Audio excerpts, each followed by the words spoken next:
ಎಷ್ಟು ಅಂತ ಚರ್ಚೆ ಮಾಡೋಣ, ಎಷ್ಟು ವರ್ಷ ಇದು ನಿಮಗೆ ಕಂಟಿನ್ಯೂ ಮಾಡೋಣ ಅಂತ. ಅಭಯ ಪ್ರಕರಣ 28 ವರ್ಷ ಆದ್ಮೇಲೆ ಸಿಗ್ತಲ್ಲ, ಅಂದ್ರೆ ಸುಮ್ಮನೆ ಬಿಟ್ಬಿಡ್ಬೇಕಾ? ಜೀವ ಇಲ್ಲ ಅಂತ ಹೇಳಿ ಜೀವ ಇಲ್ದಂಗೆ ಮಾಡಿದವ್ರು ಯಾರು? ಅಲ್ಲಿ ನಡೆದಿರೋದು ಒಂದು ಕೊಲೆ ಅತ್ಯಾಚಾರ ಪ್ರಕರಣ ಅಲ್ಲ, ಅಲ್ಲಿ ನಡೆದಿರುವಂಥದ್ದು ಹತ್ಯಾಕಾಂಡ. ಹೆಣ ಬಿದ್ದಿದ್ದಲ್ಲಿ ಯಾರು? ನನ್ನ ಶಾಲೆ ಸ್ಟೂಡೆಂಟ್ ಅವಳು? ಹೌದು ಸರ್, ನಮ್ಮ ಶಾಲೆನೇ. ನನ್ನ ಶಾಲೆ ಸ್ಟೂಡೆಂಟ್ ಅಥವಾ ಅವ್ರ ಶಾಲೆ ಸ್ಟೂಡೆಂಟ್? ನಮ್ಮ ಶಾಲೆನೇ ಆಗ್ಲಿ. ಹೆಣ ಬಿದ್ದಿದ್ದು ಅವ್ರ ಮನೆ ಅಂಗಳದಲ್ಲಿನ ನನ್ನ ಮನೆ ಅಂಗಳದಲ್ಲಿನ? ನನ್ನ ಮನೆ ಅಂಗಳದಲ್ಲೇ ಆಗ್ಲಿ. ಇವತ್ತಿನವರೆಗೂ ಕೂಡ ನಿಜವಾದ ಆರೋಪಿಗಳನ್ನು ಆರೋಪಿ ಸ್ಥಾನದಲ್ಲಿಯೇ ನಿಲ್ಲಿಸಿಲ್ಲ. ನೀವು ನಿಜವಾದ ಆರೋಪಿಗಳನ್ನು ವಿಚಾರಣೆ ಸ್ಟಾರ್ಟ್ ಮಾಡಿ ಸರ್, ಸಾಕ್ಷಿ ಖಂಡಿತ ಬರ್ತಾರೆ. ಸೌಜನ್ಯ ಮಾತು ವಿಶೇಷ ಕಾರ್ಯಕ್ರಮಕ್ಕೆ ಸ್ವಾಗತ. ನಾನು ಚನ್ನಕೇಶವ್. ಈ ದಿನ ಬಹಳ ವಿಶೇಷ ಒಂದು ಕಾರ್ಯಕ್ರಮವನ್ನು ಟಿವಿ12 ಕನ್ನಡ ಹಾಗೆ ಜನತಾ ಮೀಡಿಯಾ ನಮ್ಮ ಕಚೇರಿಯಲ್ಲಿ ಹಮ್ಮಿಕೊಂಡಿದ್ದೇವೆ. ಇವರು ನಿರಂತರವಾಗಿ ಸೌಜನ್ಯಳ ಸಾವಿಗೆ ನ್ಯಾಯವನ್ನು ಕೊಡಿಸೇ ತೀರಬೇಕು ಆ ಹೆಣ್ಣು ಮಗಳಿಗೆ ಅಂತೇಳಿ ಹಗಲಿರುಳು ತಮ್ಮ ಜೀವನವನ್ನೇ ಮುಡಿಪಾಗಿಟ್ಟಿರುವಂತಹ ವ್ಯಕ್ತಿ ಈ ದಿನ ನಮ್ಮ ಸ್ಟುಡಿಯೋದಲ್ಲಿದ್ದಾರೆ. ಅವರು ಬೇರೆ ಯಾರೂ ಅಲ್ಲ, ನಿವೃತ್ತ ಪೊಲೀಸ್ ಅಧಿಕಾರಿ.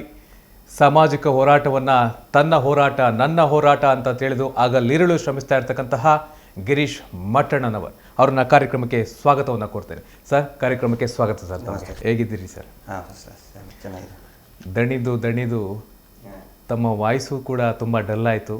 ನಿಮ್ಮ ಮುಖದಲ್ಲಿ ಒಂದಿಷ್ಟು ಗ್ಲೋ ಅದು ಕೂಡ ಡಲ್ ಆಯಿತು. ಈಗ ಅನಿಸ್ತಾ ಇದೆ ಸರ್ ಆ ಹೋರಾಟ? ಬಿಸಿಲಲ್ಲಿ ಬಂದಿದ್ದೇನಲ್ಲ, ಅದಕ್ಕೆ ಹಂಗೆ ಅನ್ಸುತ್ತೆ ಅಷ್ಟೇ. ಇದೆ ಮೀನಿಗೆ ನೀರಲ್ಲಿದ್ರೇ ಅದು ಇದನ್ನು ಅದಕ್ಕೆ ಒಂದು ಎನರ್ಜಿ ಶಕ್ತಿ. ಈಗ ನಮ್ಮ ಮೇಲೆ ಹೋರಾಟ ಕೇಸು ಇದ್ರೇ ನಾವು ಆಕ್ಟಿವ್ ಆಗಿರ್ತೀವಿ 100%. ಇಲ್ಲಾಂದರೆ ನಾವು ನೀರಿಂತ ಆಚೆ ತೆಗೆದಂಥ ಮೀನು ಆಗ್ತೀವಿ ಇಷ್ಟೇ. ಖಂಡಿತ. ಅಂತೂ ಇಂತೂ ನನಗೆ ನಮ್ಮ ಕೆಲವೊಂದು ಪ್ರಕರಣಗಳನ್ನ ಹಂಗೆ ನಾನು ಫಾಲೋಅಪ್ ಮಾಡುವಾಗ ಕೆಲವರೆಲ್ಲ ನಿಮ್ಮ ಬಗ್ಗೆ ಏನೆಲ್ಲ ಹೇಳಿದ್ದಾರೆ ಅಂತ ತಾವು ಗಮನಿಸಿಲ್ಲ ಅಂತ ಕಾಣಿಸುತ್ತೆ.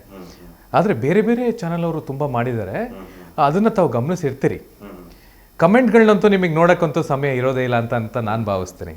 ತಮ್ಮನ್ನ ಹೆಂಗೆ ಹೋಲಿಕೆ ಮಾಡಿದ್ದಾರೆ ಅಂದರೆ ಹುಲಿ, ಸಿಂಹ, ಆನೆ ನಡೆದಿದ್ದೇ ದಾರಿ. ನಿಮ್ಮ ಲಕ್ಷಾಂತರ ಫಾಲೋವರ್ಸು ತಮಗೆ ಫಾಲೋ ಮಾಡ್ತಾ ಇದ್ದಾರೆ. ಅದು ನಿಮಗೆ ಎಷ್ಟು ಅದರ ಒಂದು ಮಾಹಿತಿ ಇದೆಯೋ? ನೋಡಲ್ಲ, ಯೂಶಲಿ ನಾನು ಈ ಫೇಸ್ಬುಕ್ ಆಗಲಿ ನಾನು ಮಾತಾಡಿ ನಾನು ಬಿಟ್ಬಿಡ್ತೇನೆ. ನಮ್ಮ ಮನೆ ಮಗಳು ಅಂತೇಳಿ ತಾವು ಹೋರಾಟ ಮಾಡ್ತಾ ಇದ್ರಲ್ಲ, ಅದೇ ದೊಡ್ಡದು ಸರ್ ಇವತ್ತಿನ ನಾಡಿಗೆ.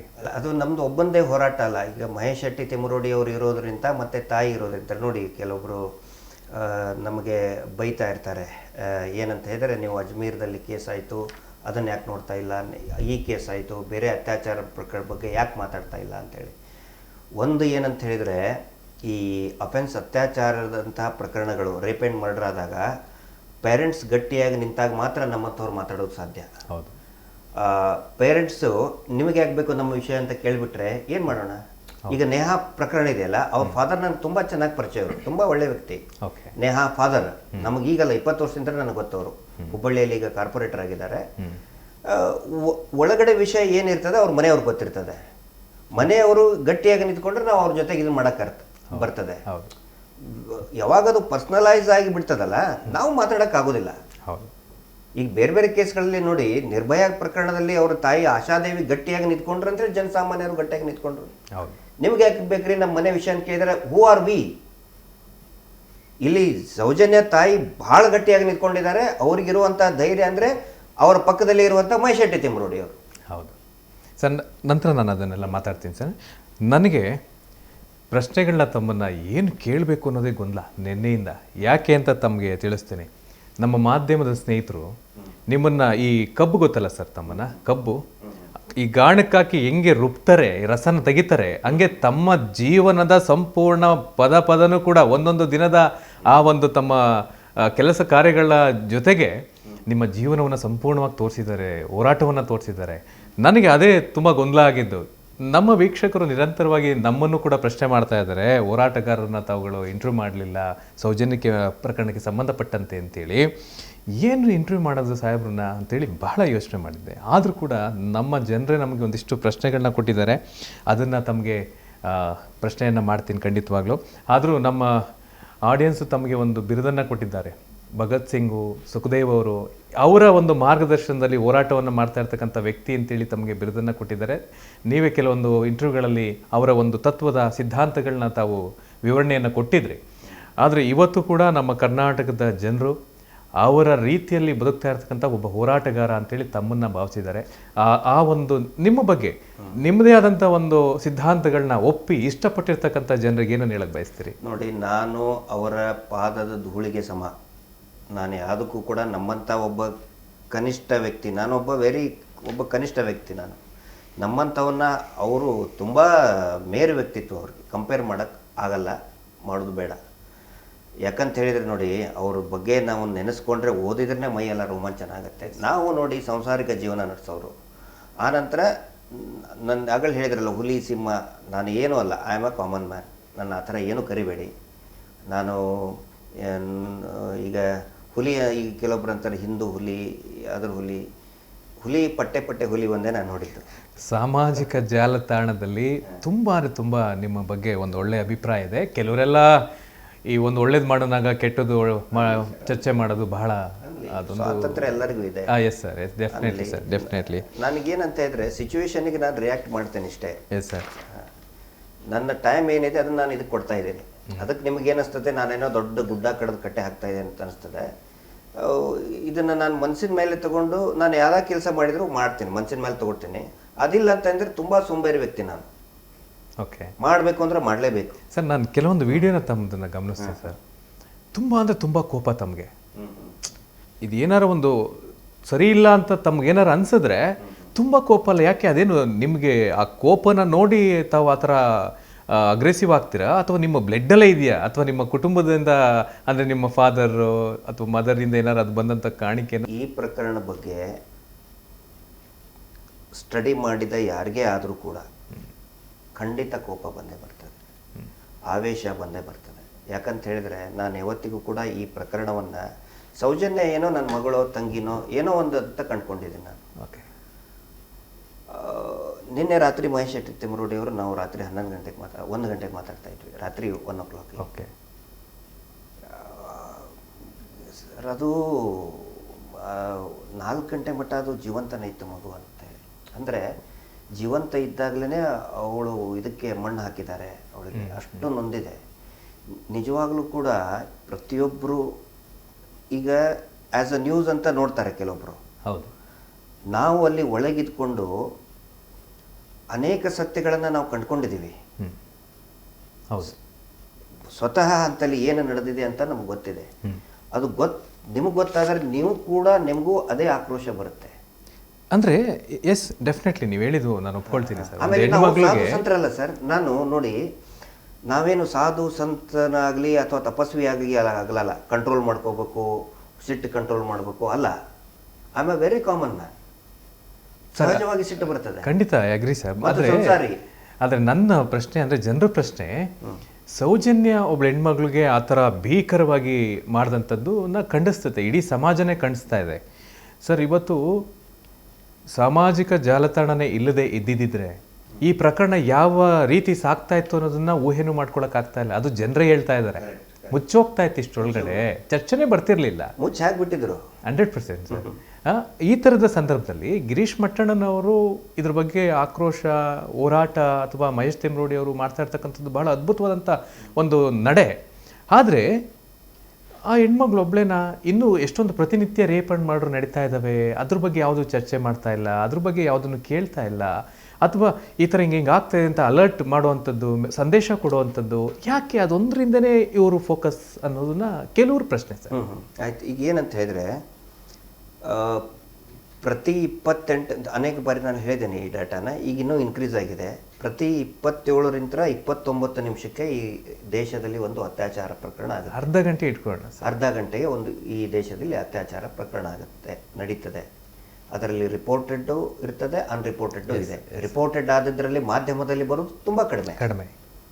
ಚಿಕ್ಕ ಮಕ್ಕಳಲ್ಲಿ ಮೇಲೇನೆ ಅತ್ಯಾಚಾರ. ಇದು ಏನಂತ ಹೇಳಿದ್ರೆ, ಎಲ್ಲ ಪ್ರಕರಣಗಳಲ್ಲಿ ಕೂಡ ನಮಗೆ ಮಾತಾಡೋಕೆ ಆಗೋದಿಲ್ಲ. ನಾವು ಯಾವಾಗ ಮಾತಾಡೋದಕ್ಕೆ ಸಾಧ್ಯ ಅಂತ ಹೇಳಿದರೆ, ಅವರ ಪೇರೆಂಟ್ಸ್ಗಳು ಧ್ವನಿ ಎತ್ತದಾಗ ಮಾತ್ರ ನಮಗೆ ಮಾತಾಡೋದಕ್ಕೆ ಸಾಧ್ಯ. ಅದರ್ವೈಸ್ ಅವ್ರ ಪೇರೆಂಟ್ಸು ಈಗ ನಿಮ್ಗೆ ಯಾಕೆ ಬೇಕು ನಮ್ಮ ಮನೆ ವಿಷಯ ಅಂತ ಕೇಳಿದ್ರೆ ನಾವೇನು ಮಾತಾಡೋಕ್ಕಾಗಲ್ಲ. ಈ ಪ್ರಕರಣದಲ್ಲಿ ಸೌಜನ್ಯ ತಾಯಿ ಗಟ್ಟಿಯಾಗಿ ನಿಂತ್ಕೊಂಡಿದ್ದಾರೆ. ಹೌದು. ಸೊ ಮಹೇಶ್ ಶೆಟ್ಟಿ ತಿಮ್ಮರೋಡಿ ಅವ್ರ ಜೊತೆಗೆ ನಿಂತ್ಕೊಂಡ್ರು, ಮಹೇಶ್ ಶೆಟ್ಟಿ ಅವ್ರ ಜೊತೆಗೆ ನಮ್ಮಂಥವ್ರೆಲ್ಲರೂ ಕೂಡ ನಿಂತ್ಕೊಂಡ್ರು. 100%. ಆನಂತರ ಇವ್ರು ಕೇಳ್ತಾರಲ್ಲ, ಅಲ್ಲಿ ನಡೀತಾ ಇದೆ ಇಲ್ಲಿ ನಡೀತಾ ಇದೆ, ಅಲ್ಲಿ ಜನ ಇಲ್ವಾ ಮಾತಾಡಕ್ಕೆ? ಬೇರೆಯವ್ರು ಶುರು ಮಾಡ್ಕೋಬೇಕು ಅಂತ ತಾವು ಹೇಳೋದು. ಅಲ್ಲಿ ಜನ ಇಲ್ವಾ? ನೋಡಿ, ಇದು ಅತ್ಯಾಚಾರ ಅನ್ನೋದು ಒಬ್ಬ ವ್ಯಕ್ತಿಗೆ ಒಂದು ಇಷ್ಟೇ ಸಂಬಂಧ ಅಲ್ಲ, ಈ ದೇಶದ ಪ್ರತಿಯೊಂದು ಕುಟುಂಬಕ್ಕೂ ಕೂಡ ಬಾಧಿಸಿದಂತಹ ಒಂದು ರೋಗ ಇದು. ಪಾಪ ಪ್ರತಿಯೊಂದು ಕುಟುಂಬಕ್ಕೂ ಆ ಭಯ ಕಾಡ್ತಾ ಇದೆ. Yes sir.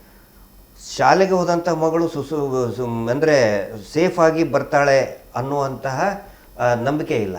100%. ಕೆಲ್ಸಕ್ಕೆ ಹೋದಂತಹ ಮಗಳು ಸೇಫ್ ಆಗಿ ಬರ್ತಾಳೆ ಅಂತ ನಂಬಿಕೆ ಇಲ್ಲ, ಭಯ. ಹೌದು. ಪ್ರತಿ 5-5 ನಿಮಿಷಕ್ಕೊಂದ್ಸರಿ ಫೋನ್ ಮಾಡ್ತಾರೆ. ಯಾಕಂತ ಹೇಳಿದ್ರೆ ಎಲ್ಲಿದ್ದಾಳೆ, ಆ ಒಂದು ಆತಂಕ ಕಾಡ್ತಾ ಇದೆ. ಖಂಡಿತ ಸರ್. ಈ ಒಂದು ಈ ಕ್ಯಾಬ್ ಅಲ್ಲಿ ಹೋದವನೇ ಒಬ್ಬನು ಎಷ್ಟು ಕೇಸ್ ಇದೆ, ಕಿಡ್ನಾಪ್ ಆಗ್ತದೆ, ಅತ್ಯಾಚಾರ ಆಗುತ್ತೆ, ಕೊಲೆ ಆಗುತ್ತೆ. ಹೌದು. ಇದು ಪ್ರತಿಯೊಬ್ಬರಿಗೂ ಸಂಬಂಧಪಟ್ಟಿದ್ದು. ಪ್ರತಿಯೊಬ್ಬರು ಧ್ವನಿ ಎತ್ತಬೇಕು. ಇಲ್ಲಿ ನಾವು ಗುತ್ತಿಗೆ ತಗೊಂಡಿಲ್ಲ, we are not the contractors. ನಮ್ಮ ಕೆಲಸ ಏನು, ಜನಜಾಗೃತಿ ಮಾಡ್ತಾ ಇದ್ದೀವಿ. ಸೌಜನ್ಯ ಕೇಸಲ್ಲಿ ಕೂಡ ನಾನು ಮಾಡಿದ್ದೇನು ಗೊತ್ತಾ, ಎಲ್ಲೆಲ್ಲಿ ಲೂಪ್ ಹೋಲ್ಸ್ ಇದೆ, ಎಲ್ಲೆಲ್ಲಿ ಇವರು ತನಿಖೆಯನ್ನ ಹಾಳು ಮಾಡಿದ್ರು, ದಿಕ್ಕು ತಪ್ಪಿಸಿದ್ರು, ಅದನ್ನ ವಿತ್ ಡಾಕ್ಯುಮೆಂಟ್ಸ್ ನಾನು ಜನರ ಮುಂದೆ ಇಡೋ ಕೆಲಸ ಮಾಡಿದ್ದೆ. ನಾನು ಇಷ್ಟು ಮಾಡಿದ್ ನಾನು. ಪ್ರತಿಯೊಬ್ಬರದು ಇದನ್ನ ಸರ್ ಕೆಲಸ ಇದು. ಗಿರೀಶ್ ಮಟ್ಟಣ್ಣ ಅವರು is not at all a contractor. ಎಲ್ಲ ಒಂದ್ ಕಡೆ ಬೀದಿಗೆ ಬರುವಂಥದ್ದು ಜನರ ಆಕ್ರೋಶಗಳು ಕೇವಲ ಸಾಮಾಜಿಕ ಜಾಲತಾಣದಲ್ಲೇ ಸೀಮಿತ ಆಗೋಯ್ತಾ ಅಂತ ಕೆಲವರು ಅದನ್ನು ಕೂಡ ಪ್ರಶ್ನೆ ಮಾಡ್ತಾರೆ. ಏನ್ರೆ ಹಿಂಗೆ ಈ ಥರ ಬರೀ ಟೆಕ್ಸ್ಟ್ ಮಾಡ್ಕೊಂಡೇ ಇರ್ತೀರಾ, ಇಳಿರಿ ಬೀದಿಗೆ, ಏನು ಇಲ್ಲೇನು ಯಾರು ಕೂಡ ಜೈಲ್ಗೆ ಹಾಕ್ತಾರೆ, ಹಾಕ್ಲಿ, ತೊಂದರೆ ಇಲ್ಲ, ಕಸ್ಟಡಿ ತಗೊಳ್ಳಿ, ಎಲ್ಲಿ ಯಾವ ಜೈಲ್ಗೆ ಹಾಕ್ತಾರೆ, ಎಷ್ಟು ಜನರನ್ನ ಜೈಲ್ಗೆ ಹಾಕ್ತಾರೆ, ಯಾರಾದರೂ ಕರೆ ಕೊಡಿ, ಎಲ್ಲರೂ ಬರೋಣ, ನುಗ್ಗೋಣ, ಸೇರೋಣ, ದೊಡ್ಡ ಮಟ್ಟದ ಜಾಗೃತಿಯನ್ನ ಮಾಡೋಣ ಅಂತ ತುಂಬಾ ಜನ ಕಮೆಂಟ್ ಆಗ್ತಾ ಇದ್ದಾರೆ. ನಾನು ತುಂಬಾ ಅಬ್ಸರ್ವ್ ಮಾಡ್ತಾ ಇದ್ದೀನಿ. ಆದ್ರೆ ಇದು ಯಾವಾಗ ಹೇಗೆ ಅಂತಾನೆ ಪ್ರತಿಯೊಬ್ಬರು ಪ್ರಶ್ನೆ. ಸರಿ, ಇಲ್ಲಿವರೆಗೂ ಕೂಡ ಸೌಜನ್ಯ ನ್ಯಾಯಪರವಾಗಿ 2023ರಿಂದ ಅಂದ್ರೆ ಅದಕ್ಕಿಂತ ಮುಂಚೆನೂ ಕೂಡ ನನಗೆ ಡಾಟಾ ಗೊತ್ತಿರೋದು, ಹೋದ ವರ್ಷದ್ದು ನಾನು ಪಾರ್ಟಿಸಿಪೇಟ್ ಮಾಡಿದ್ದು, ಒಟ್ಟು 58 ದೊಡ್ಡ ದೊಡ್ಡ ಪ್ರತಿಭಟನೆಗಳು ನಡೆದಿದೆ. ಓಕೆ. ಬರೀ ಎಷ್ಟು 7 ತಿಂಗಳಲ್ಲಿ 58 ಮಾಸ್ ಪ್ರತಿಭಟನೆಗಳು ನಡೆದಿದೆ. ಬೆಳ್ತಂಗಡಿಯಲ್ಲೂ ತುಂಬಾ ದೊಡ್ಡದು ಸರ್. ಅಲ್ಲ, ಬೆಳ್ತಂಗಡಿ ಒಂದೇ ಅಲ್ಲ, ಬೆಳ್ತಂಗಡಿ ಮತ್ತು ಇಡೀ ದಕ್ಷಿಣ ಕನ್ನಡ ಜಿಲ್ಲೆ ಅವಿಭಾಜಿತ, ಅದು ಉಡುಪಿ ಇರ್ಬೋದು, ಮಂಗಳೂರು ಜಿಲ್ಲೆ ಇರ್ಬೋದು, ದಕ್ಷಿಣ ಕನ್ನಡ ಜಿಲ್ಲೆ ಇರ್ಬೋದು, ಪ್ರತಿ ವಾರ ದೊಡ್ಡ ದೊಡ್ಡ ಒಂದು ಹಳ್ಳಿಯಲ್ಲಿ ಒಂದು 8ರಿಂದ 10,000 ಜನ ಸೇರ್ತಾ ಇದ್ರು. ಒಂದು ಹಳ್ಳಿಯಲ್ಲಿ, ಈಗ ಕಾಯರ್ ತಡ್ಕ ಅಂತ ಒಂದು ಹಳ್ಳಿ, ಚಿಕ್ಕ ಚಿಕ್ಕ ಹಳ್ಳಿಯಲ್ಲಿ 8-10,000 ಜನ ಸೇರ್ತಾ ಇದ್ರು ಸೌಜನ್ಯ ನ್ಯಾಯಕ್ಕೋಸ್ಕರ. ಅದು ನಡೆದಿದೆ. ಆನಂತರ 2013ರಲ್ಲಂತರೂ ಮಹೇಶ್ ಶೆಟ್ಟಿ ತಿಮ್ಮರೋಡಿ ಅವರು ಭಯಂಕರವಾಗಿ ಜನಾಕ್ರೋಶ, ಅವ್ರ ಪರವಾಗಿ ನ್ಯಾಯ ಸಿಗಲೇಬೇಕು ಅಂತ ಹೇಳಿ ಅವ್ರನ್ನ ಬೆಂಗಳೂರಿನ ಚಾರ್ಮಾಡಿ ಘಾಟಿಂದ ಇದಕ್ಕೆ ಬರ್ಬೇಕಾದ್ರೆ ಮಂಗಳೂರಿಗೆ ರಿಸೀವ್ ಮಾಡ್ಕೋಬೇಕಂದ್ರೆ ಉಜಿರೆಗೆ ಲಕ್ಷಾಂತರ ಜನ ಸೇರಿದ್ರು. ಒಟ್ಟು ಬರೀ 6,000, ಬರೀ ವೆಹಿಕಲ್ 6,000 ಸೇರಿದ್ದು. ಅದೆಲ್ಲ ವಿಡಿಯೋ ಇದೆ ನೋಡಿ, ಈಗ ತೋರಿಸ್ತಾ ಇದ್ದಾರೆ, ಬೇರೆ ಬೇರೆ ಇದರಲ್ಲಿ ಹಾಕ್ತಾ ಇದ್ದಾರೆ. ಅಂದ್ರೆ ಜನರ ಮನಸ್ಸಿನಲ್ಲಿ ಖಂಡಿತ ಭಾವನೆ ಇದೆ. ಆ ನಂತರ ಈ ಇಡೀ ಸಮೀರ್ ವಿಡಿಯೋದಿಂದ ಇಡೀ ರಾಜ್ಯಕ್ಕೆ ಪರಿಚಯ ಆಯ್ತಲ್ಲ. ನನ್ನ ಅಭಿಪ್ರಾಯನೂ ಕೂಡ ಬರೀ ಸೋಷಿಯಲ್ ಮೀಡಿಯಾದಲ್ಲಿ ಇಷ್ಟೇ ಆಕ್ರೋಶ ವ್ಯಕ್ತಪಡಿಸೋದು ಬೇಡ, ರಾಜ್ಯ ಮಟ್ಟದಲ್ಲಿ ಒಂದು ಈಗ ಹೋರಾಟ ಆಗಬೇಕು. ಈಗ ರೈತ, ಯಾಕಂದ್ರೆ ಗಂಭೀರ ವಿಷಯ ಸರ್ ಇದು. ಹೌದು ಹೌದು. ಇವ್ರು ಏನ್ ಮಾಡ್ತಾ ಇದಾರೆ ಗೊತ್ತಾ, ಅದನ್ನ ಬೇಕಂತಲೇ ನಗೆ ಪಾಟ್ಲಿ ಟೈಪ್ ಮಾಡೋದು, ಅದನ್ನ ಏನೇನೋ ರೀತಿ ಟರ್ನ್ ಮಾಡಕ್ ನೋಡ್ತಾ ಇದ್ದಾರೆ. ಇದು ಹಿಂದೂ ಮುಸ್ಲಿಂ ಮಾಡ್ತಾ ಇದ್ದಾರೆ, ಕಮ್ಯುನಿಸ್ಟ್ ಲೆಫ್ಟಿಸ್ಟ್ ವರ್ಸಸ್ ರೈಟಿಸ್ಟ್ ಅಂತ ಮಾಡೋದು, ಸುಖ ಸುಮ್ನೆ ಶ್ರೀ ಕ್ಷೇತ್ರಕ್ಕೆ ಅಪಮಾನ ಅನ್ನುವಂತಹ ಒಂದು ಜೊಳ್ಳು ಪ್ರೊಪಗಂಡ ತಂದಿಡೋದು. ಈ ಕೆಲಸವನ್ನ ಲಾಸ್ಟ್ ಒಂದು 40 ವರ್ಷದಿಂದ ವೇದವಲ್ಲಿ ಪ್ರಕರಣದಿಂದ ಅದನ್ನೇ ಮಾಡ್ತಾ ಇದ್ದಾರೆ ಅವರು. ಯಾವಾಗಾದ್ರೂ ಧ್ವನಿ ಎತ್ತಾರ, ಓ ಇವರು ಧರ್ಮಸ್ಥಳಕ್ಕೆ ಅಪಚಾರ.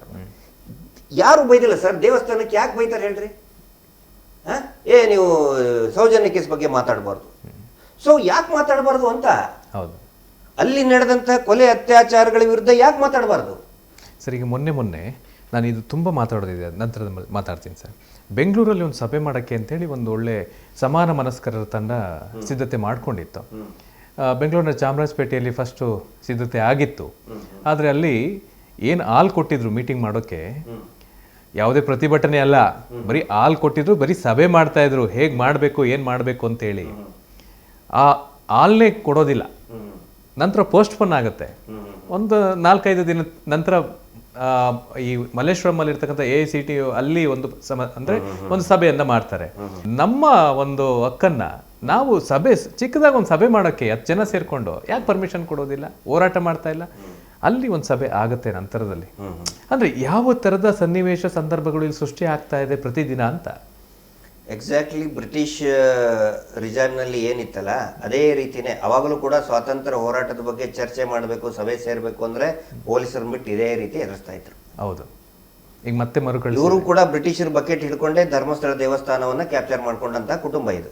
ಓಕೆ, ಇವ್ರೇನೇ ಹೇಳ್ತಾರಲ್ಲ ಕಟ್ಟುಕತೆ, ಧರ್ಮ ದೇವತೆಗಳ ಕನಸಿನಲ್ಲಿ ಬಂದ್ರು, ಎಲ್ಲ ಕಟ್ಟುಕತೆ, ಎಲ್ಲ ಬೋಗಸ್ ಕತೆ ಅವೆಲ್ಲ. ಅವ್ರ ಹೆಸರು ಆ ಕ್ಷೇತ್ರ ಬೇಡ ಸರ್. ಒಂದು ಜನರಲ್ ಆಗಿ ಮಾತಾಡೋಣ ಸರ್, ಯಾರು ಬೇಡ ನಮ್ಗೆ ಬೇಕಾಗಿರೋದು ಸರ್. ತಮ್ಗೆ ಬೇಕಾಗಿರೋದೇನು? ಸೌಜನ್ಯಾಳಿಗೆ ನ್ಯಾಯ, ಅವಳ ಸಾವಿಗೆ ನ್ಯಾಯ ಬೇಕು ಅಂತ ತಮ್ಮ ಹೋರಾಟ. ಬೇರೆಯವರು ಯಾರ ಬಗ್ಗೆನೂ ಬೇಕಾಗಿಲ್ಲ ತಮ್ಗಾಗ್ಲಿ ನಮ್ಮ ನಾಡಿನ ಜನತೆಗಾಗ್ಲಿ. ಸತ್ಯನಾ? ಕರೆಕ್ಟಾ? Yes sir. ಈಗ ಮುಂದೆ ಹೋಗೋಣ. ತುಂಬ ನಮ್ಮ ಜನತಾ ಪ್ರಶ್ನೆಗಳು ಒಂದಿಷ್ಟಿದೆ ಸರ್ ತಮಗೆ. ಜೀವವಿಲ್ಲದ ಒಂದು ಪ್ರಕರಣಕ್ಕೆ ಮತ್ತೆ ಪದೇ ಸೌಜನ್ಯಳ ಒಂದು ಹೆಸರು ಪ್ರಸ್ತಾಪ ತರ್ತಾ ಇರೋದು ಯಾಕೆ? ಅದಕ್ಕೆ ಜೀವನೇ ಇಲ್ಲ, ಸಾಕ್ಷಿಗಳಿಲ್ಲ ಅಂತ ಎಲ್ಲರೂ ಹೇಳ್ತಾ ಇದ್ದೀರಿ. ಪದೇ ಯಾಕೆ ಅದು ಚರ್ಚೆ ಅಂತ ಜನರ ಪ್ರಶ್ನೆ ಸರ್. ಅದಕ್ಕೆ ನಾನು ಹೇಳಕ್ ಬಯಸ್ತೀನಿ ಸರ್. ಅದು ಸೌಜನ್ಯಳ ಶಕ್ತಿ, ಅದು ಅವಳದೇ ಶಕ್ತಿ.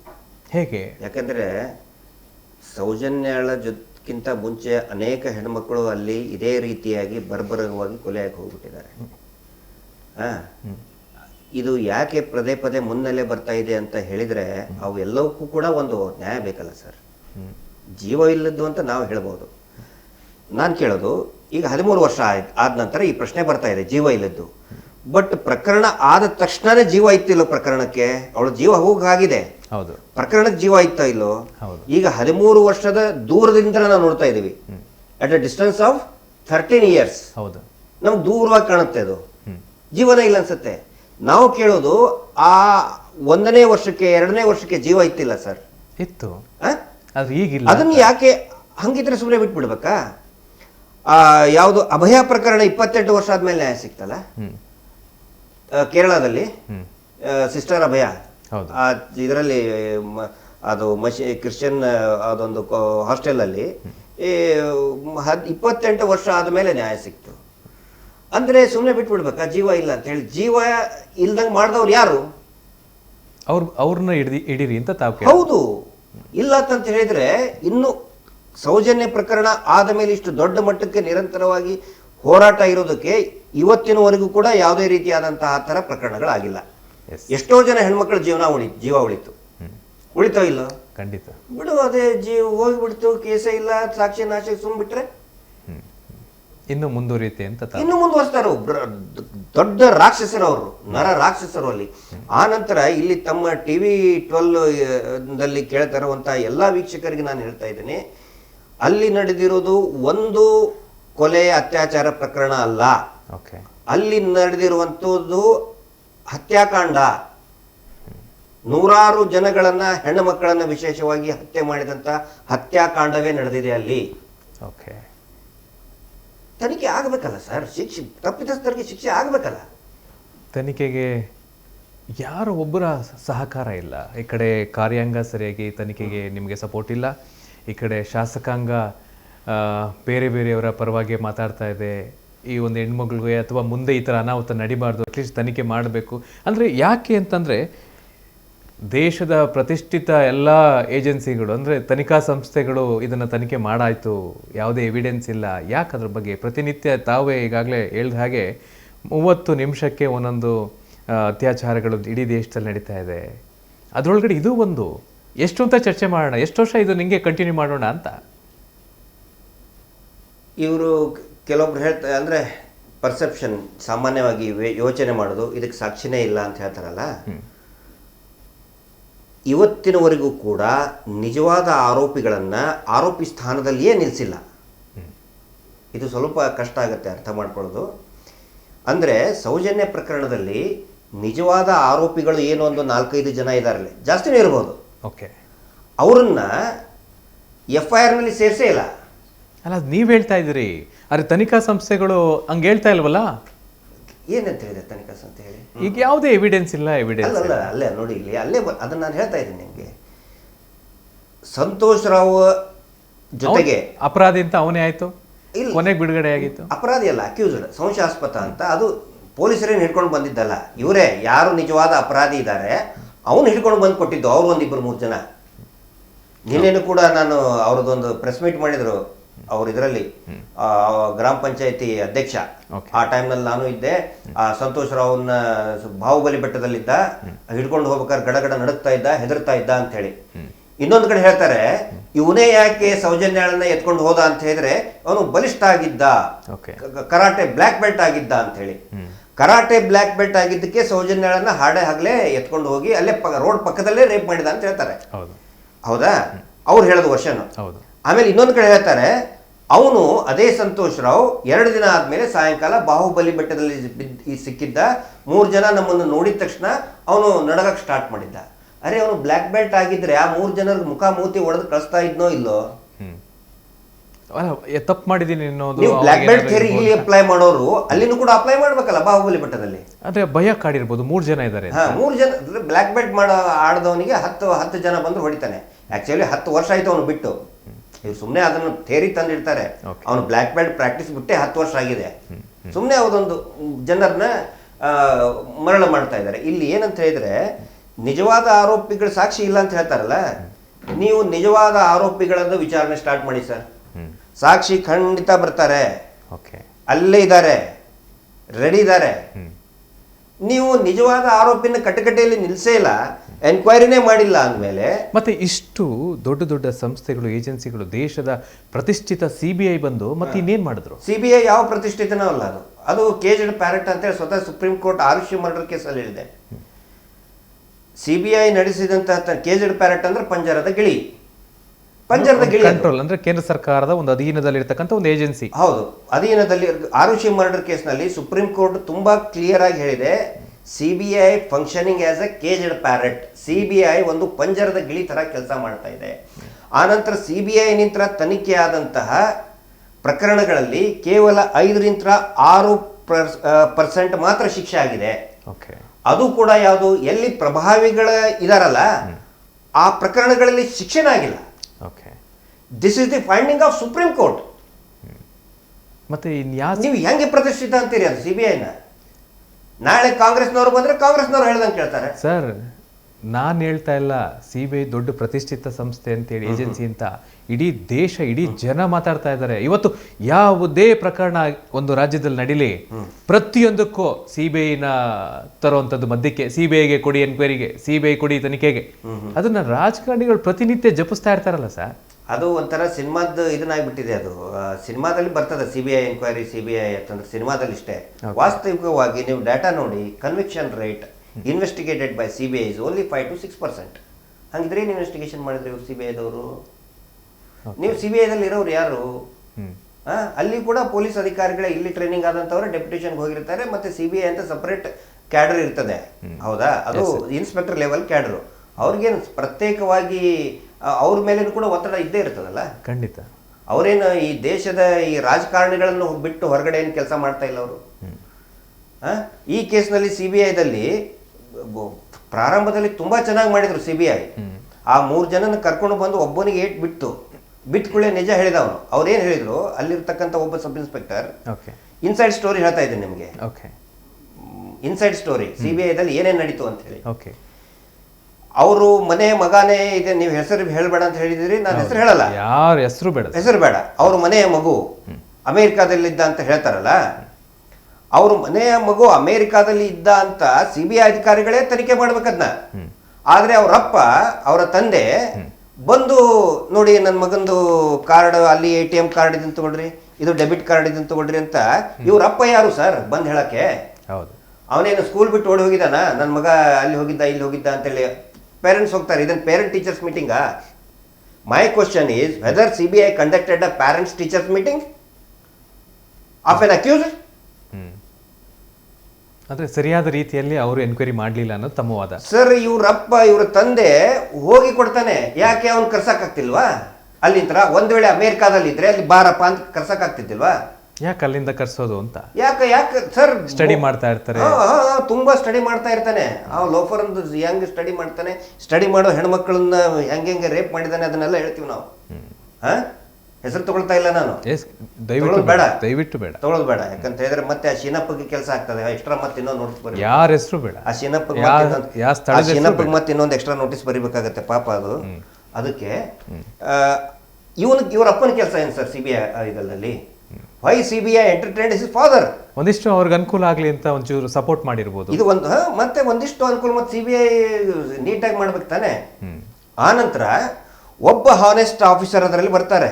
ಇನ್ಸೈಡ್ ಸ್ಟೋರಿ ಹೇಳ್ತಾ ಇದ್ದೆ ನಿಮ್ಗೆ. ಓಕೆ, ಎಸ್ ಸರ್, ಹೇಳಿ. CBI ಇದೆ ಹಾನೆಸ್ಟ್ ಆಫೀಸರ್ ಬಂದು ಆ 3 ಜನರನ್ನ ಎನ್ಕ್ವೈರಿ ಮಾಡ್ಬೇಕಂತ ಸ್ಪೆಷಲ್ ಕೋರ್ಟ್ ಆರ್ಡರ್ ಮಾಡುತ್ತೆ. CBI POCSO special court, CBI court ಅಂತ ಜನರಲ್ ಆಗಿ ಕರೀತಾರೆ. Actually it is special POCSO court 2012ರಲ್ಲಿ ಅದನ್ನ ನೇಮಕ ಮಾಡಿರ್ತಾರೆ. ಇಮಿಡಿಯೇಟ್ ಈ ಪ್ರಕರಣ ಆದ ತಕ್ಷಣ ಅದು 3 ಜನನ ಎನ್ಕ್ವೈರಿ ಮಾಡಂದಾಗ ಅದರಲ್ಲಿ ಒಬ್ಬನ ಕಪಾಳಕ್ಕೆ ಹೊಡಿತಾರೆ, ಏನಾಯ್ತು ಅಂತೇಳಿ ಅವ್ರ ಸ್ಟೈಲಲ್ಲೇ ಹೊಡಿತಾರೆ. ಅವ್ನು ಗಗ ಗಗ ಗಗ ಮಾಡ್ಕೊಂಡು ಬಾಯಿ ಬಿಟ್ಬಿಡ್ತಾನೆ. ಇನ್ನೊಬ್ಬನು ಅದನ್ನು ಹೊಡೆದಿದ್ದು ನೋಡಿ ಕುಸಿದು ಬಿದ್ದುಬಿಡ್ತಾನೆ, ನೀರು ನೀರು ಅಂತೇಳಿ ಮೂಲೆಯಲ್ಲಿ ಕೂತ್ಕೊಂಡು. ಇವನಿಗೆ ಏನು ಹೊಡೆಸ್ಕೊಂಡಿರ್ತಾರಲ್ಲ ನಿಜ ಬೊಗಳಿ ಬಿಡ್ತಾನೆಲ್ಲ, ಹಿಂಗಾಯ್ತು, ಇಷ್ಟು ಜನ ನಾವಿದ್ವಿ ಅಂತ ಹೇಳ್ಬಿಡ್ತಾನೆ. ಇದೇ 5 ಜನ, ಇದೇ 5 ಹೌದು ಹೌದು ಇದು ಆಗಿದೆ, ಇದು ಆಗಿದೆ. ಆ ನಂತರ ಆ PS ಇನ್ಸ್ಪೆಕ್ಟರ್ ಏನ್ ಮಾಡ್ತಾನೆ, ಹಂಗಿದ್ರೆ ಇಲ್ಲಿ ನಾವು ಎನ್ಕ್ವೈರಿ ಮಾಡೋದು ಬೇಡ, CBI ಹೆಡ್ ಕ್ವಾರ್ಟರ್ ಇರೋದು ಚೆನ್ನೈನಲ್ಲಿ. ಅವನು ಸೀನಿಯರ್ ಆಫೀಸರ್ ರಿಕ್ವೆಸ್ಟ್ ಮಾಡ್ಕೋತಾನೆ, ಸರ್ ಇವ್ರನ್ನ ನಾವು ಇಲ್ಲಿ ಎನ್ಕ್ವೈರಿ ಮಾಡಿದ್ರೆ ನಮ್ಗೆ ಇದನ್ನಾಗಲ್ಲ, ಅವನು ಬಾಯ್ ಬಿಟ್ಟಿದ್ದಾನೆ, ನಾವು ಹೆಡ್ ಕ್ವಾರ್ಟರ್ ಚೆನ್ನೈ ಕರ್ಕೊಂಡು ಹೋಗೋಣ ಅಂತ ಹೇಳ್ತಾನೆ. ಅವಾಗ ಏನಾಗುತ್ತೆ, ಆ ಸುದ್ದಿ ಹೋಗುತ್ತೆ ಮೇಲ್ಗಡೆ ಅವ್ರಿಗೆ. ಇಮಿಡಿಯೇಟ್ ಆಗಿ ಚೆನ್ನೈನಲ್ಲಿ ಹೋಗಿ ಎನ್ಕ್ವೈರಿ ಮಾಡೋದನ್ನ ಸ್ಟಾಪ್ ಮಾಡ್ತಾರೆ ಇದೇ ಪ್ರಭಾವಿ ವ್ಯಕ್ತಿಗಳು. ಚೆನ್ನೈ ಕರ್ಕೊಂಡು ಹೋಗೋದಕ್ಕೆ ಬಿಡುವುದಿಲ್ಲ. ಅಲ್ಲಿಗೆ ಹೋದ್ರೆ ಇನ್ನೂ ಜಾಸ್ತಿ ದಬ್ಬೆ ಕಟ್ತಾರೆ. ಅಷ್ಟೊತ್ತಿಗೆ ಏನ್ ಮಾಡ್ತಾರೆ, ಈ ಕೋರ್ಟ್ ಏನು ಆರ್ಡರ್ ಮಾಡಿತ್ತಲ್ಲ ಸ್ಪೆಷಲ್ ಕೋರ್ಟ್ ಇವ್ರನ್ನ ಎನ್ಕ್ವೈರಿ ಮಾಡಬೇಕು ಅಂತೇಳಿ, ಕೂಡಲೇ ಹೈಕೋರ್ಟಿಗೆ ಹೋಗಿ ಆ ಎನ್ಕ್ವೈರಿನೇ ಸ್ಟೇ ತರ್ತಾರೆ. ಇವರು ಜನರ ಮುಂದೆ ಸುಳ್ಳು ಹೇಳ್ತಾ ಇರೋದು, ನಮಗೆ ಕೋರ್ಟ್ ಕ್ಲೀನ್ ಚೀಟ್ ಕೊಡ್ತು, ಬೋಗಸ್ ಸುಳ್ಳು. ಕೋರ್ಟು ಇವರ ಎನ್ಕ್ವೈರಿ ಹೈಕೋರ್ಟ್ ಜಸ್ಟಿಸ್ ಹೇಳ್ತಾರೆ ಒಬ್ರು, ಇಲ್ಲ ನೀವು ಹಂಗೆ ತನಿಖೆ ಮಾಡಬಾರದು ಅಂತ. ಆಕ್ಚುಲಿ ಆ ಕೋರ್ಟಿನ ನ್ಯಾಯಾಧೀಶರು ಹೇಳಿದ್ದೇ ದೊಡ್ಡ ತಪ್ಪು. That is against the rules. ಹೈಕೋರ್ಟಿನ ರೂಲ್ಸ್ ಗಳನ್ನ ವಿರುದ್ಧವಾಗಿರೋದು. ಸರ್, ಈಗ ಕಂಟಿನ್ಯೂ ಮಾಡ್ತೀನಿ ಇದನ್ನ. ನೀವು ಕಂಟಿನ್ಯೂ ಮಾಡಿ ಸರ್. ಅಂದ್ರೆ ಇಲ್ಲಿ ನ್ಯಾಯಾಲಯದ ತೀರ್ಪುಗಳನ್ನ ನಾವು ವಿರೋಧ ಮಾಡೋದು ಬೇಡ. ಇಲ್ಲ, ಮಾಡಬೇಕು. That is not contempt of court. Okay, ನ್ಯಾಯಾಲಯ ತೀರ್ಪು ವಿರೋಧ ಮಾಡಿ ಇಲ್ಲಿ ಏನು ಅವಕಾಶ ಇತ್ತು CBIಗೆ, ಸೊ ತೀರ್ಪನ್ನ ಎಲ್ಲರೂ ವಿರೋಧ ಮಾಡ್ತಾರೆ ಸರ್. ಆಗದೆ ಇರೋರಿಗೆ ಅಪೋಸಿಟ್ ಪಾರ್ಟಿ ವಿರೋಧ ಮಾಡ್ತಾರೆ. ವಿರೋಧ ಇದ್ದ ಇರ್ತದೆ, ಹೌದಾ? ಆ ನ್ಯಾಯಾಧೀಶರು ಹೇಳಿದಂತಹ ತೀರ್ಪು ಏನಿದೆಯಲ್ಲ, ಅದಕ್ಕೆ ವಿರೋಧವಾಗಿ ಮೇಲ್ಮನವಿ ಹೋಗ್ಬೇಕಾಗಿತ್ತಲ್ಲ. ಯಾರು? ಸಿಬಿಐದವ್ರು ಹೋಗ್ಬೇಕಾಗಿತ್ತ? ಯಾಕೆ ಹೋಗ್ಲಿಲ್ಲ ಸುಪ್ರೀಂ ಕೋರ್ಟಿಗೆ? ಇವರು 3 ಜನರ ತನಿಖೆಯನ್ನ ಮಾಡಬಾರದು ಅಂತ ಹೈಕೋರ್ಟಿನ ನ್ಯಾಯಾಧೀಶರು ಹೇಳಿದ್ರಪ್ಪ. ಹೈಕೋರ್ಟೇ ಸರ್ವೋಚ್ಚ ಅಲ್ಲ, ಸರ್ವೋಚ್ಚ ನ್ಯಾಯಾಲಯ ಅಂತಿದೆ ಸುಪ್ರೀಂ ಕೋರ್ಟ್ ನಲ್ಲಿ. ಅಲ್ಲಿ sir CBI is central agency, not a state agency. ಅವ್ರು ದೆಹಲಿವರೆಗೆ ತಗೊಂಡು ಹೋಗ್ಬೇಕಾಗಿತ್ತು ಅದನ್ನ. CBI ಯಾಕೆ ತಗೊಂಡು ಹೋಗ್ಲಿಲ್ಲ? ಅಂದ್ರೆ ನೀವು ಇಲ್ಲಿ ಒತ್ತಡ CBI ಮೇಲೆ ಬಂತು ಅಂತ. ಖಂಡಿತ ಸರ್. CBI ಸೆಂಟ್ರಲ್ ಏಜೆನ್ಸಿ ಹೌದು ಅಲ್ವಾ? It is central agency, it's not a state agency. ಹೌದಾ? ಅವ್ರಿಗೆ ತುಂಬಾ ಈಸಿ ಆಕ್ಸೆಸ್ ಇರೋದು ಸುಪ್ರೀಂ ಕೋರ್ಟಿಗೆ. ಯಾವಾಗ ಅವ್ರದೇ ತನಿಖೆಯನ್ನ ಒಂದು ರಾಜ್ಯದ ಹೈಕೋರ್ಟ್ ತಡೆ ಹಿಡಿದಿದೆ, ಆವಾಗ ತಕ್ಷಣಕ್ಕೆ ಸುಪ್ರೀಂ ಕೋರ್ಟಿಗೆ ಮೇಲ್ಮನವಿ ಹೋಗಬೇಕಾಗಿತ್ತು. ಯಾಕೆ ಹೋಗ್ಲಿಲ್ಲ CBIನವರು? ಆ 3 ಜನರ ವಿರುದ್ಧ, ಆ ತೀರ್ಪಿನ ವಿರುದ್ಧ ಯಾಕೆ ಹೋಗ್ಲಿಲ್ಲ? ಅಂದ್ರೆ ಇಲ್ಲಿ ಪ್ರಭಾವಿಗಳ ಹೌದು ಕೆಲಸ ತುಂಬಾ. ಇವ್ರು ಹೇಳ್ತಾರಲ್ಲ, ನಾನೇ CBIಗೆ ತನಿಖೆ ಮಾಡಕ್ ಹೇಳಿದ್ದು, ಅವತ್ತಪ್ಪ ಒಪ್ಕೊಳ್ಳೋಣ, ನೀವೇ ಹೇಳಿದ್ರಿ. ಮತ್ತೆ ಯಾಕೆ ನೀವು CBIಗೆ ಹೇಳಿಲ್ಲ ಹೋಗ್ರಿ ಸುಪ್ರೀಂ ಕೋರ್ಟಿಗೆ ಅಂತ? ನಾವ್ಯಾಕೆ ಕೇಳೋಣ? ಅವ್ರಿಗೆ ಬೇಕಾದ್ರೆ ಹೋಗ್ತಾರೆ. ಅಪರಾಧಿಗಳನ್ನ ಕಂಡುಹಿಡಬೇಕು ಅಂದ್ರೆ ಅವ್ರು ಮಾಡ್ಬೇಕು. ಇನ್ವೆಸ್ಟಿಗೇಷನ್ ಮಾಡಕ್ ಸೆಂಟ್ರಲ್ ಇಂದ ಕಳಿಸಿದ್ದಾರೆ. ನೀವೆಲ್ಲ ಒತ್ತಡ ಹಾಕಿದಿರಿ, ರಾಜ್ಯ ಜನ ಅಷ್ಟೊಂದು ಪ್ರೊಟೆಸ್ಟ್ ಮಾಡಿ CBIಗೆ ಕೊಡ್ಬೇಕು ಅಂತ ಹೇಳಿದಿರಿ. ಇನ್ಮೇಲೆ ನಾವು ಕೂಡ ನಿಮಗೆ ಸಪೋರ್ಟ್ ಮಾಡಿದ್ದೀವಿ. ಮತ್ತೆ ಎಷ್ಟು ಅಂತ ನಾವೇ ಹೇಳಕ್ಕಾಗ್ತದೆ? ನೀವು ಮಾಡಿಸಿ. ಅದನ್ನ ನೋಡಿ, ಪ್ರಚಾರಕ್ಕೆ ತಗೋಬೇಕಾದ್ರೆ ನಾನು CBI ಕೇಳಿದ್ದು ಅಂತ ಹೇಳ್ತಾರೆ. CBIಗೆ ಹೋಗ್ರಿ ಅಂತ ಯಾಕಪ್ಪ ನೀವು ಲೆಟರ್ ಕೊಡ್ಲಿಲ್ಲ? ಸುಪ್ರೀಂ ಕೋರ್ಟಿಗೆ ಹೋಗಿ ಅಂತ ಇವರು. ಅದೇ ಸರ್ ನಾವು ಕೇಳ್ತಾ ಇರೋದು, ನಾವ್ಯಾಕೆ ಲೆಟರ್ ಕೊಡೋಣ? ನೀವು ಜನರು ಇದೀರಲ್ಲ, ನಿಮಗೆ ಬೇಕು ತಾನೆ ಅಪರಾಧಿಗಳು, ನೀವು ಕೊಡಿ. ಹಾಗಿದ್ರೆ ಹೆಣ ಬಿದ್ದಿದ್ದಲ್ಲಿ ಯಾರು? ನನ್ನ ಶಾಲೆ ಸ್ಟೂಡೆಂಟ್ ಅವಳು? ಹೌದು ಸರ್, ನಮ್ಮ ಶಾಲೆನೇ. ನನ್ನ ಶಾಲೆ ಸ್ಟೂಡೆಂಟ್, ಅವ್ರ ಶಾಲೆ ಸ್ಟೂಡೆಂಟ್? ನಮ್ಮ ಶಾಲೆನೇ ಆಗ್ಲಿ. ಹೆಣ ಬಿದ್ದಿದ್ದ ಅವ್ರ ಮನೆ ಅಂಗಳದಲ್ಲಿನ ನನ್ನ ಮನೆ ಅಂಗಳದಲ್ಲಿ? ನನ್ನ ಮನೆ ಅಂಗಳದಲ್ಲೇ ಆಗ್ಲಿ. ಅದನ್ನ ಏಜೆನ್ಸಿಗಳು ಮಾಡ್ಕೊಳ್ತಾರೆ, ಅದಕ್ಕೂ ನನಗೂ ಸಂಬಂಧ ಇಲ್ಲ. ಸಂಬಂಧ ಇಲ್ಲ. ಮತ್ತೆ ನಾನು ಯಾಕೆ ಅದ್ರಲ್ಲಿ ಇನ್ವಾಲ್ವ್ ಆಗ್ಲಿ ಅನ್ನೋದು ನನ್ನ ಪ್ರಶ್ನೆ. ಹೌದು, ಸಂಬಂಧ ಇಲ್ಲ ಅಂತ ಹೇಳಿದ್ರೆ ಅವರು ಅದ್ರ ಹೆಸರಿನಲ್ಲಿ ಮೀಟರ್ ಬಡ್ಡಿ ದಂಧೆ ಯಾಕೆ ಮಾಡ್ತಾರೆ ಸರ್?